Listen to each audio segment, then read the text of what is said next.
So today we are going to cover an important concept which is components in the React.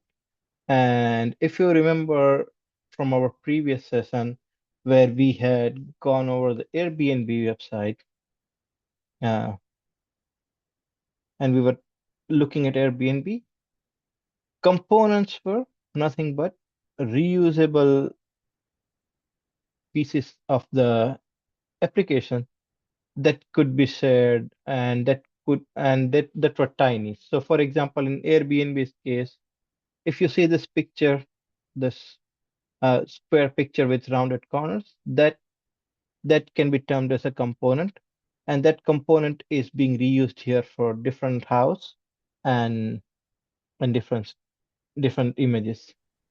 So before we jump to component, right? Let's look at some of the key concepts that will be necessary from the JavaScript front to understand the components and everything. Are not familiar with the objects and arrays in JavaScript. It is okay if you're not familiar, uh, but do stop me if you feel confused about any of the things that I explain here, okay? So, what is an object? Object, you can think of it is a bucket in which related informations are stored. What do I mean by that? For example, an object could be your user profile object. So what would a user profile object would have? So let's say it would have your username or your first name. So let's say it's ABC. This is your first name. Then it could have your last name. And let's say your CD. And let's say you like to see your videos. So you like to see React videos. So what you like. So React videos. So this is a related information about a person that is a person that we are describing by this object. So these are related informations for a single object. Everybody's clear about this. So what is an object? A, s- a bucket which contains related informations about a single entity. In this case, this entity is a person, but it could be, let's say, entity could be, as we classically explain, a car. So car could have a make, let's say BMW, uh, and it could have a model number. I cannot spell BMW today, but let's say model, right? Let's say Model 3 or something, and let's say color, of this car. It could be, let's say, red. So these are nothing but both. This is a person entity, so, or simply put, person object, and this is a car object. Uh, Everybody clear on this? Stop me if you're confused about this concept. So this is going to be very vital in the class today to understand not just the React components, but their reusability. Then these are nothing but our objects. So just give me a second. Let me silence my phone. So these are objects, and then comes arrays.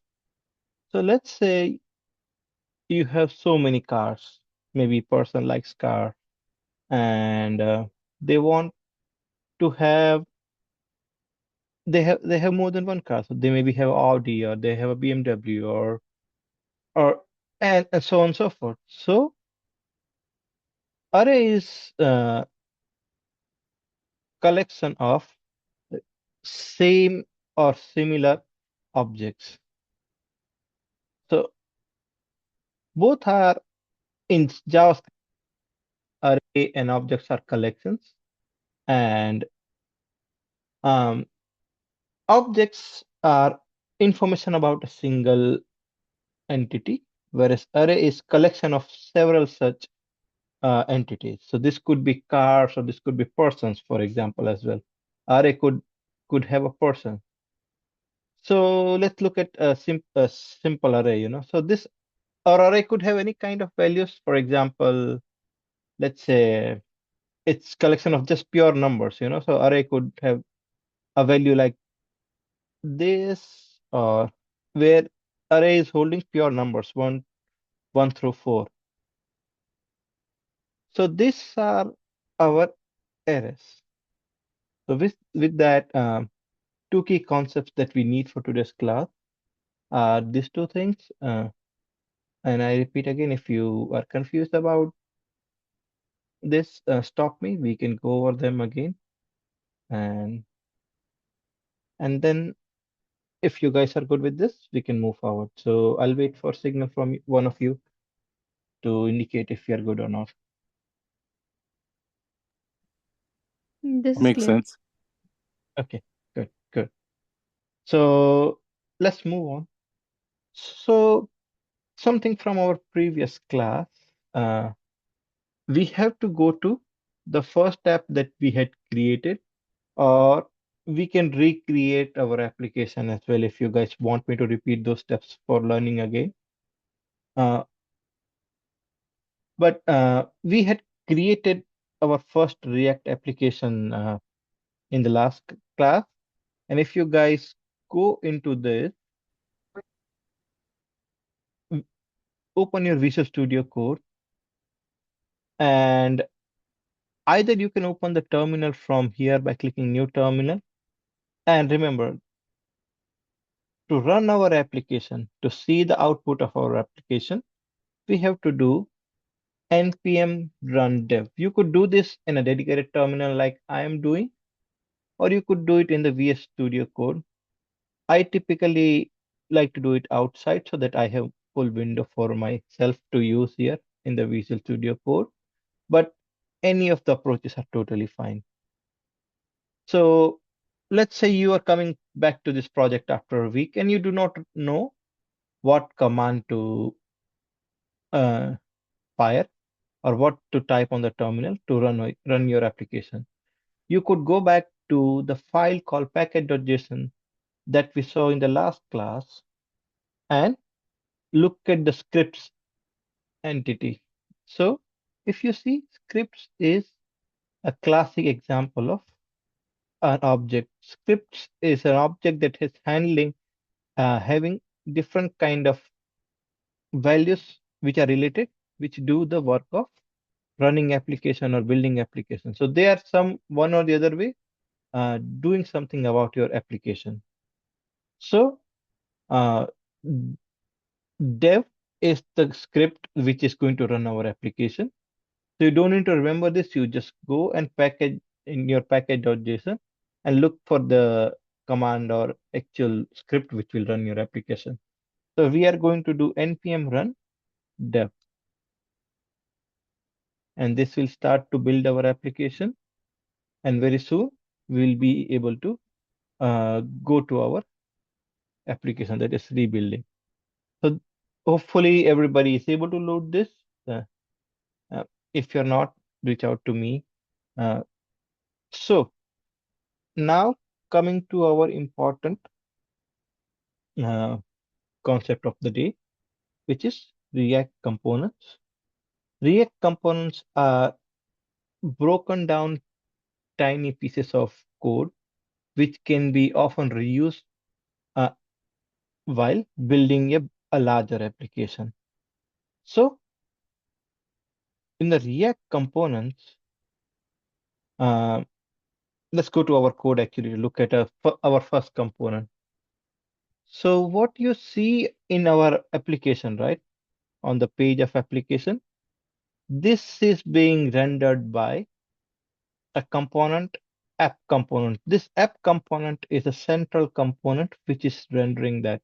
And how do you know that it's rendered by app component? You could simply uh, comment out this code or something and just say, hello world and just save this file. Your application will rebuild. And now we are seeing hello world here instead of the default white React templating. So that's a real quick about our first component that is running our application. Uh, Now, how do you create a React component?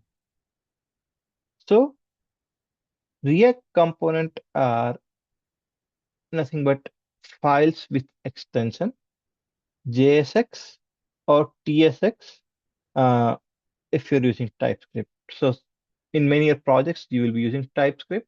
In our project, we are using JavaScript. So let's create our first component. So let's name it as um,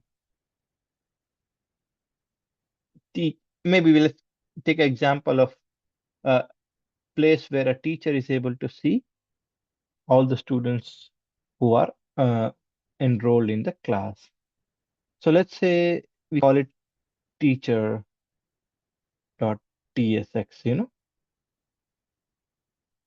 So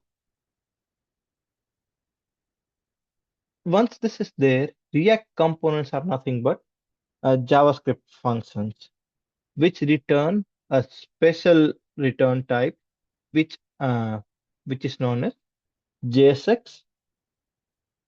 I would say JSX is what is returned by a typical React component. JSX is nothing but JavaScript XML. Uh, I know this might sound a little hard to visualize, but let's write our first component and it will make much sense. So let's say we'll write our first component known as teacher. It is a best practice in React to uh, name your file as well as your component the same thing.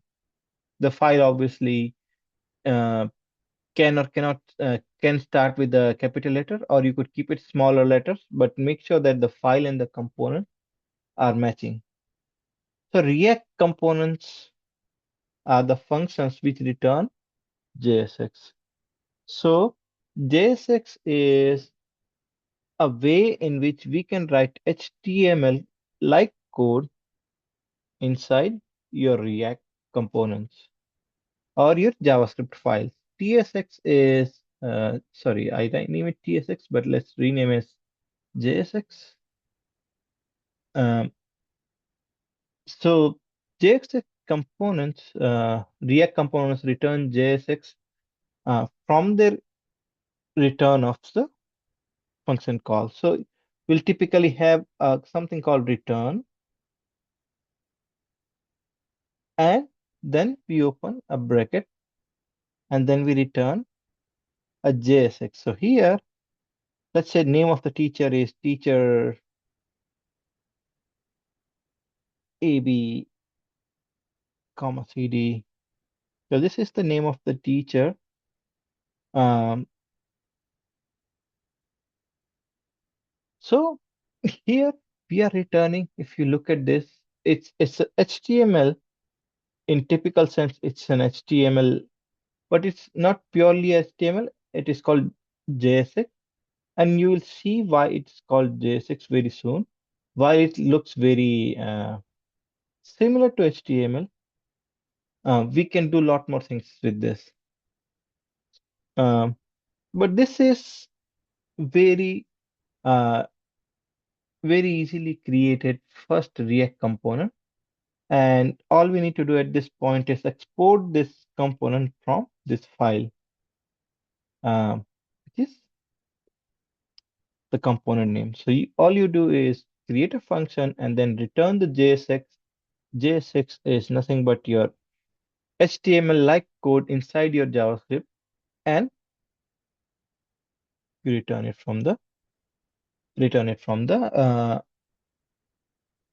your component.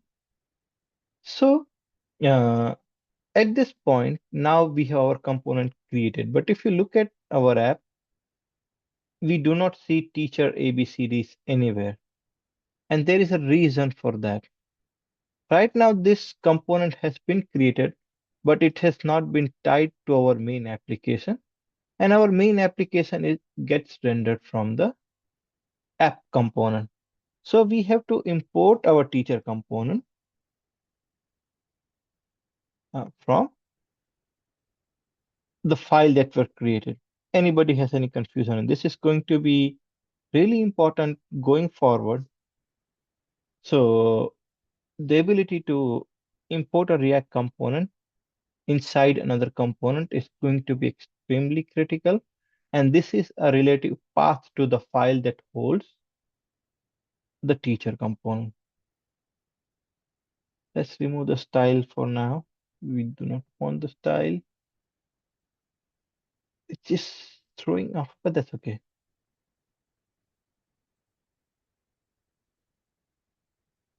Directly have a style center it.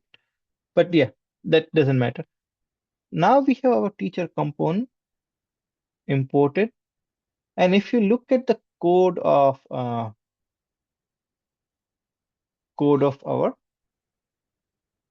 app component, you will see it's following the similar structure. There is a function and it is returning again something called JSX.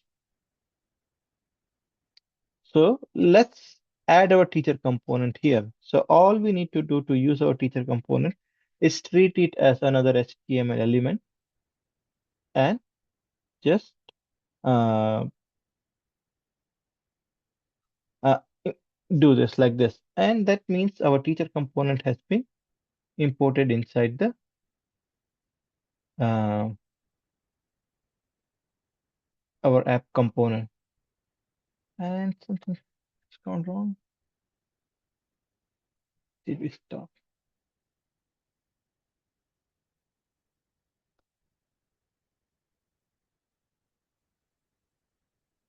Let it reload and we'll take it from there.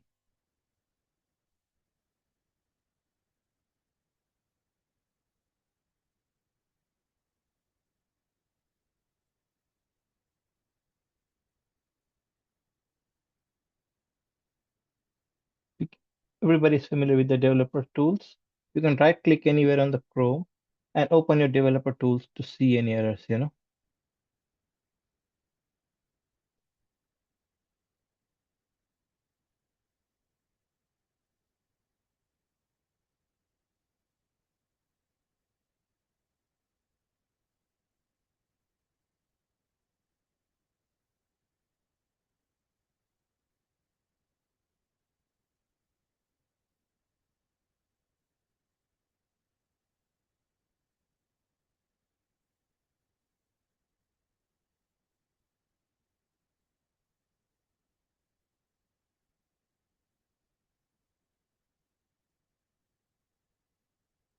Oh, yes, sorry.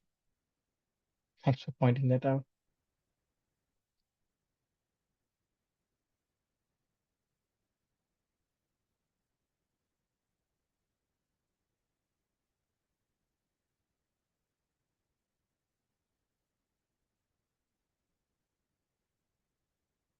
I think that's both ways are correct.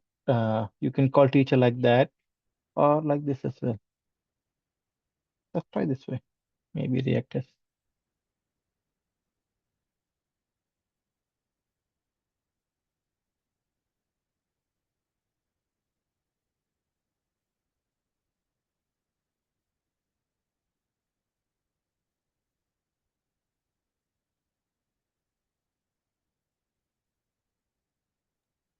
Is it case sensitive? Does it matter if there's a capital T or not? Yes, it does matter because you're exporting the specific function. It does matter.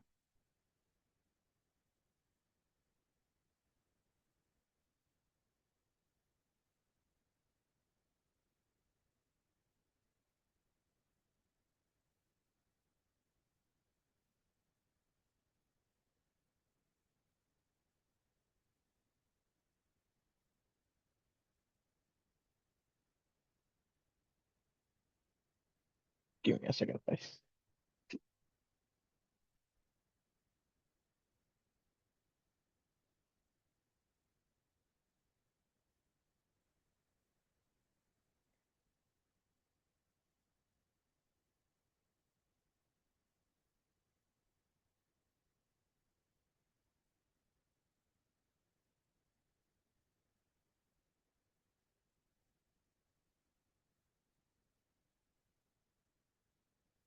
And we need to make sure that uh,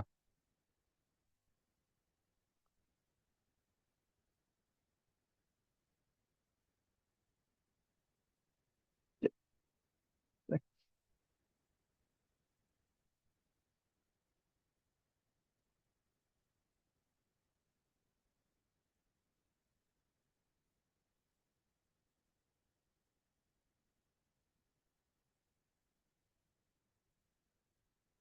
reading this.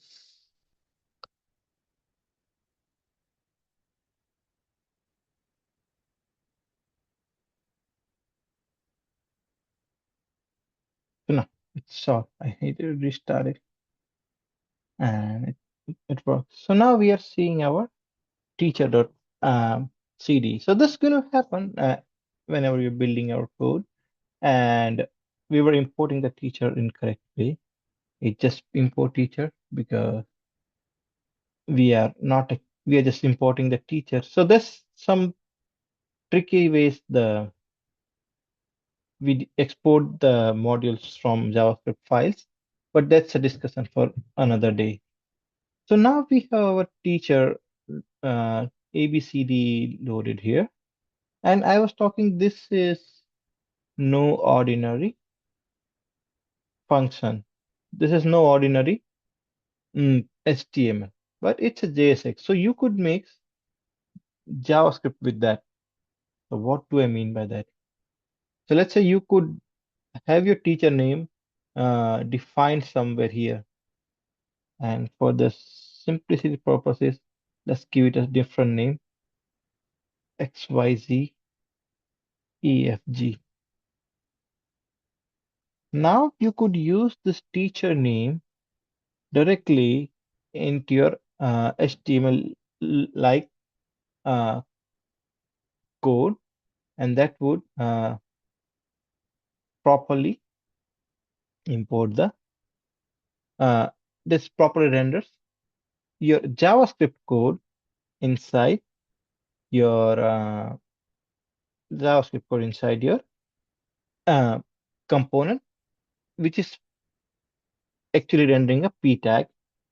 And by doing so, you are able to uh, you are able to actually embed JavaScript directly inside the HTML. So this is a very powerful feature of the React and JSX in particular. React was a pioneer who inspired the JSX, and now a lot of libraries are catching on to it. So this is a very important feature to learn, regardless of the uh, library or the framework you're going to work with in the future. So this is teacher is the first uh, component that we have created. But let's say I wanted to repeat the teacher name again. And if I copy this and just paste it here, teacher name 2, uh, I'm run with an error. And if I hover over the error, this is an error I see. So JSX expression must have one parent element. What does that mean? So right now we are exporting two JSX expressions. One is the P, which is just teacher name 1. Let's, for simplicity, let's say teacher name 1, and um, teacher name 2. So both of these are two distinct JSX expressions that are getting returned by the teacher function. And in typical React world, this is not allowed. Or in the JSX, this is completely not allowed. and you need to have a single parent for entire JSX expression. So how could you solve this? There are a couple of ways. The traditional way is to add a div tag as a wrapper for uh, both the elements. So now we see both of them are rendered here. Or the more modern way and the preferred and the recommended way is something called, um, let's keep this as our playground, React fragments, you know. This is a very important interview question if you want to make a note of it. React fragments remove the need of having additional div or any other related HTML elements in your code and make your UI faster as well. The more this kind of elements you have in your React applications, the slower, progressively slower it becomes. To counter this, we can use fragments, and fragments are nothing but empty element like things. So if I wrap it around fragments, and the fragments, I'll put it this as a note, and this is again very important interview question. It shows that you care about not just coding, but overall application performance as well, which is very crucial and differentiating factor when you are in an interview situation. So now we get the same output without extra need of a div tag. This is let's we, this is one way to create your uh, component. Now components can have a typically they other components as well. So what is happening here is our app component is importing teacher component and using it as a child inside its return statement. If you notice, again, fragments are being used here in the app component as well. So let's create another component, which is student components, uh, student.jsx, and let's name it as a function student.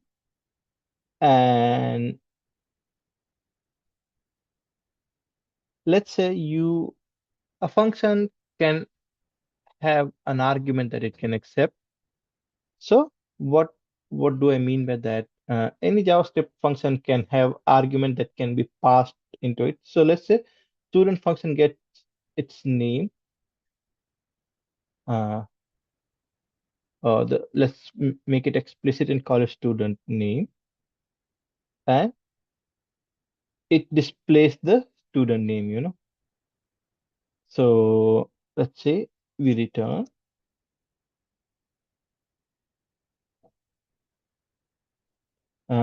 student name is, again, if you remember, we can use JavaScript directly inside our JSX. We can directly provide a student name here. Now we have used a passed argument. So if you look at the teacher component, the variable was created inside the function itself, whereas in the student, the variable is passed as an argument to the student student component, and we are reusing it. So very similar to the uh, teacher component. Let's export default student.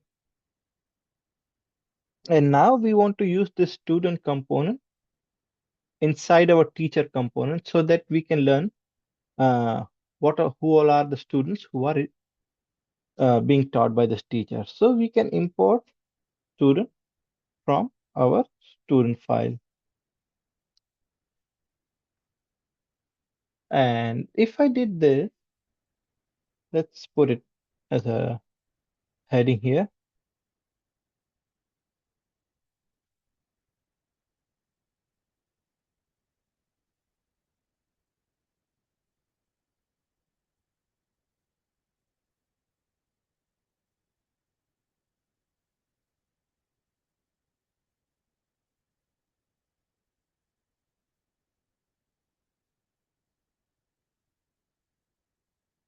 So who all are the student under this teacher's class? And then we can tell it, hey, show me my student component.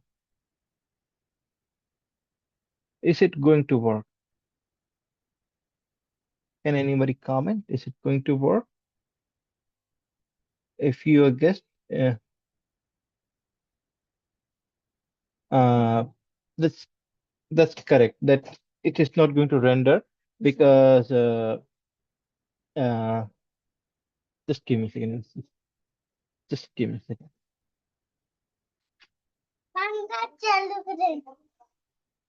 Just give me-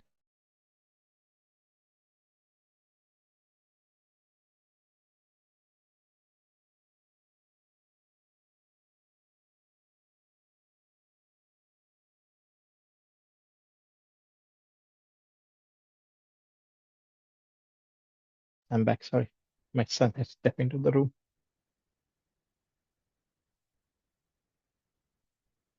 So let's read on this so it's exported properly. First, let's make sure it's exported properly. If you look at our student component, the error is expected. If you look at our student component, it's expecting a student name argument. So we have to give it even while calling it from the JSX. So let's call it student name and pass it as student student and you can give it as a student A or whatever name you want to student one. You have to pass this argument to the student component and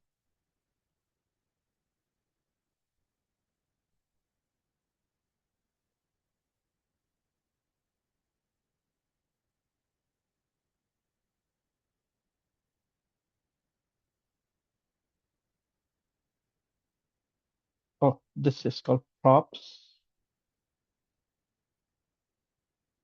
So every React component can receive uh, a special argument called props. And props are nothing but properties for the student component. And you can access individual properties of the student component using props.student name. So where this name is coming from, the student name, if we go back to our student name student component, we can see we have a property called student name. So this is just rendering one student. Now it becomes a teacher would typically teach multiple students, and we could do like this. We could show it like the student two, student three. But if you see, this is this has two issues. One, we have to copy paste and repeat our code over and over. So line 13, 14, 15 in our code are identical, and it is not efficient. Let's say if there are more than three students who will be joining the class next week, well, you'll have to again copy paste and edit the code. This is typically very inefficient way to build your component and build your code.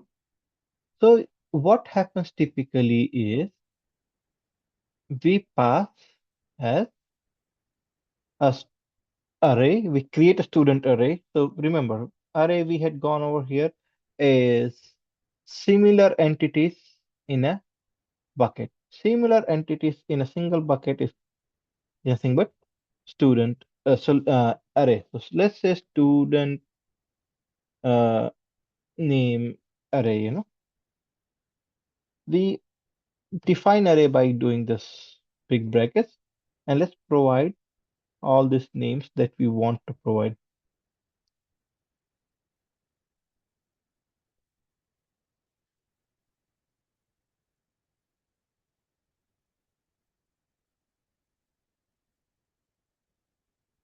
So now we have created an array, and then once we have created the array, we can do is again, because this is a JSX we can use JavaScript freely to work with uh, any kind of collections. So what we are going to do is use the student array directly and call student array dot map. So map is a function that runs over collection of the items, and it returns something out of these items.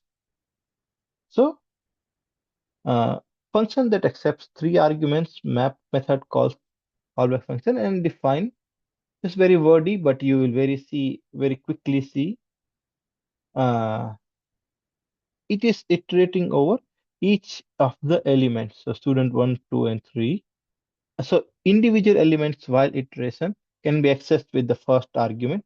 This argument can be named anything you like. I could say XYZ or anything that I like, but typically we name it as more meaningful names. So it's a student. And then this is a JavaScript arrow function. You can say, and then in a map function, you have to return something always.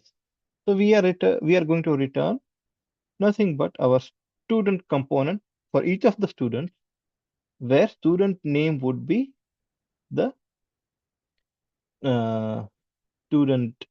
Let's say this is we call it student n. It's for the not to confuse you guys with both the properties. We have this as student n. Now what we have done is we have taken our array and then returning a student component for each of the item of this array. This way, we are able to extend our code beyond just uh,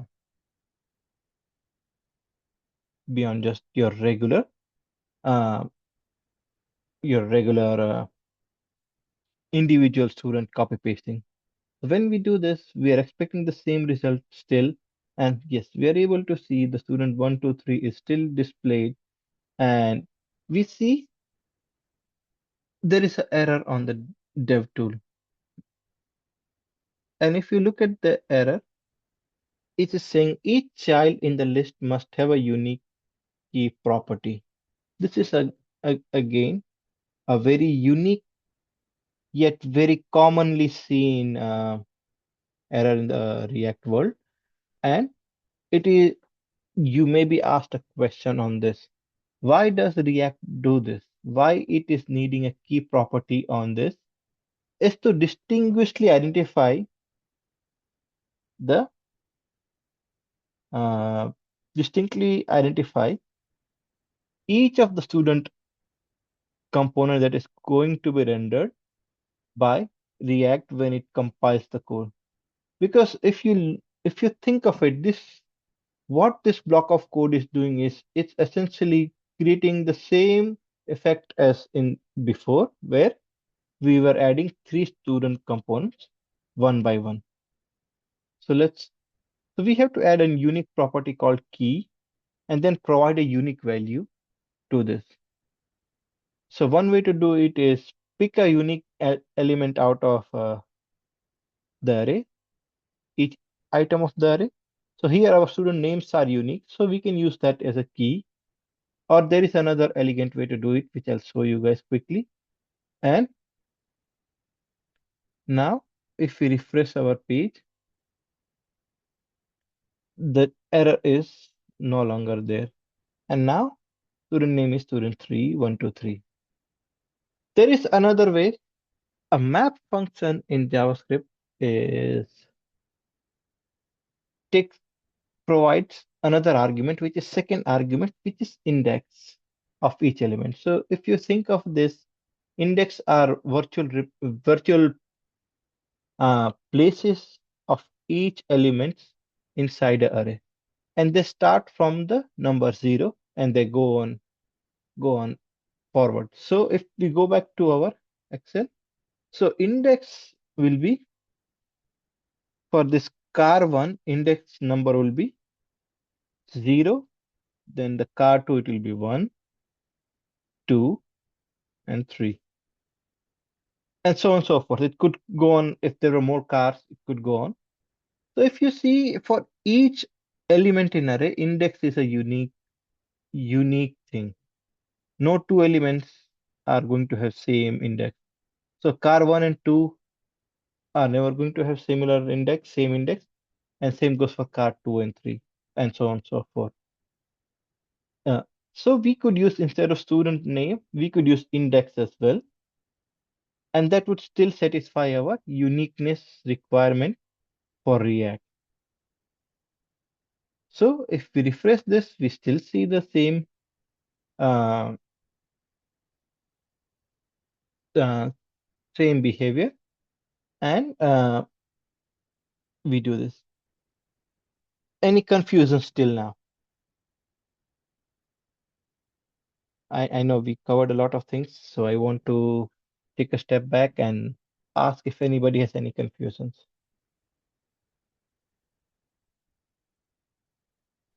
It's okay, go on. Say it again. It's okay, go on. Okay. All right. And So- I have what, one quick question. Sure. If you don't mind, just when you create the files, the components, you created on, is there any folder or on which file you were just to create the file? Right now I'm creating under the source folder, The source and folder. in subsequent sections, we are going to see in classes, we are going to see how to arrange our components better, okay?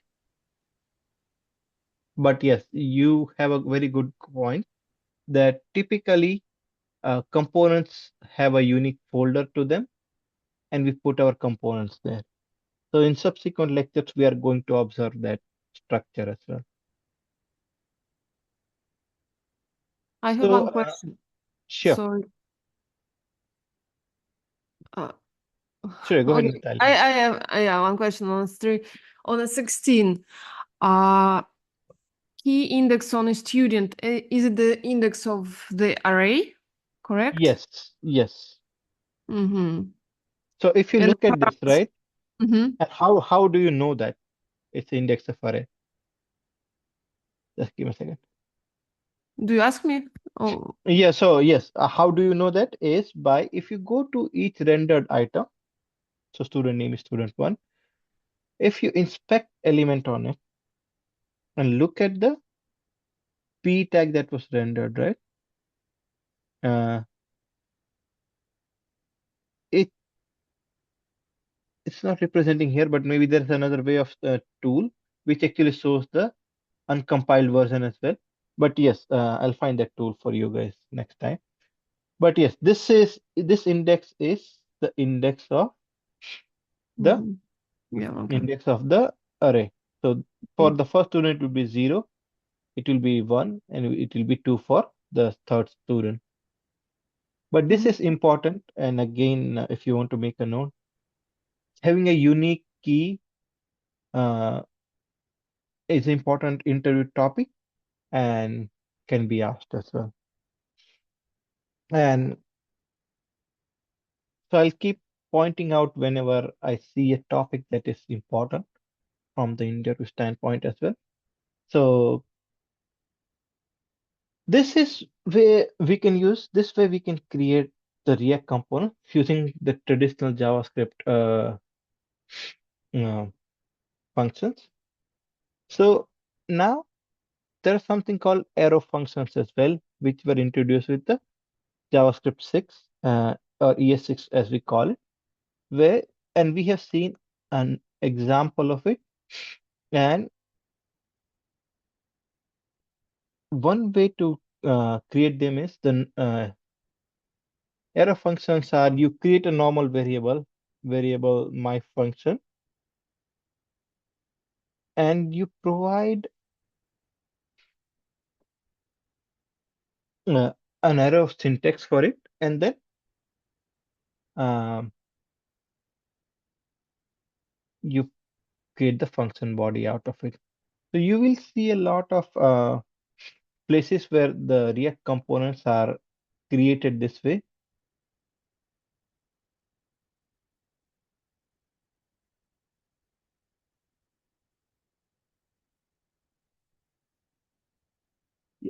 So there are multiple ways. Uh,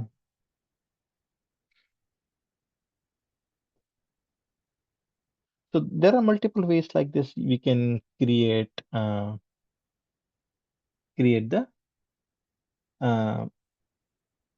React component. So let's try to transform our teacher component to use arrow function. So to transform it, we can say const teacher equal to, and it's so easy to transform a traditional function into an arrow function. And once this, by doing just simply this, we have transformed our uh, teacher function to ES6 function. And one of the other important aspect is if there was only one statement that was there in the entire body of an arrow function, you do not need a return statement. So what do I mean by that? We could remove this return statement and remove the body and simply could have done uh, this bit, and we would still be able to uh, render or use the array element with the map function like this. So this is another way you will commonly see the function that is uh, that is a component that is created. So now, I mean, for you guys, I'll publish this code somewhere, and you guys can practice converting our uh, student component to a functional component. Also, there is something called array destructuring. So what do I mean by that is that you could have, instead of doing the props, we could have done like this and use the uh, this name directly, and still it would be uh,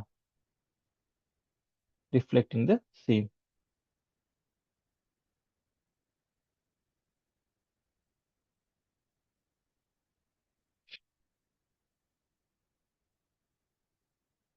So you could, again, let me put a comment here so you guys have a reference. If you're using array destructuring, right? Object destructuring,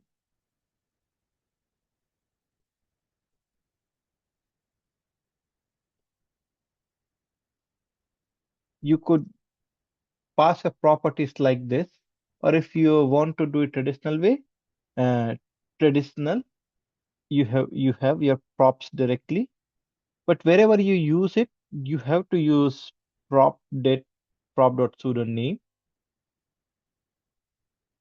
Uh,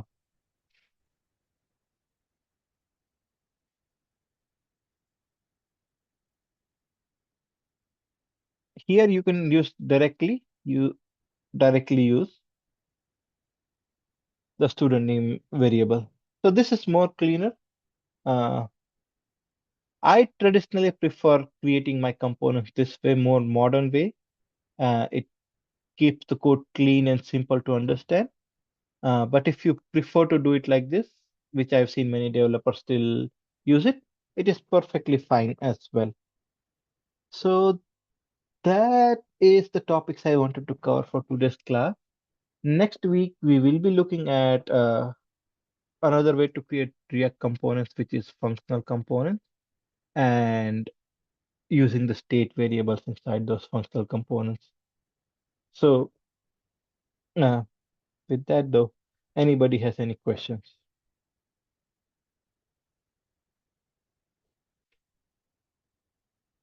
Uh, if not, you guys practice. There are exercises in the homework module. They'll ask you to create components and go over those.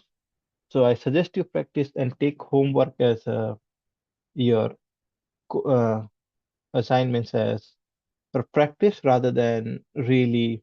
Your assignments are nothing but a way for you to strengthen the concepts that we learned in the class, and they are not there to judge you or grade you, from my perspective, but they are there to strengthen your uh, grasp on the topic. So, with that, we have two sessions that are covered. Do you guys have any feedbacks from me how I can make these sessions more productive and better for you guys? Is my speed of teaching okay for you guys, or you want me to go faster, or what do you guys prefer? It was fine for me. So perfect. Thank you. Yeah, and I will not hold it personally against you if you guys give me feedback. Actually, if anything, I'm looking for feedbacks from you guys. That tells me how to approach this, okay? And as again, if you are stuck with any of the, uh, um, thank you, Nelly. So, if you guys have any questions personally you want to bring up, or if you're doing your assignments and you get stuck, feel free to reach out to me on Slack, or if you need more time and more hands-on, book a time with me on the IDP list, and we should be able to do a more detailed discussion on the topic that you want. So with that, unless anybody has any questions, we can end today. If anybody has questions, they can stay back. Otherwise, we can all disconnect.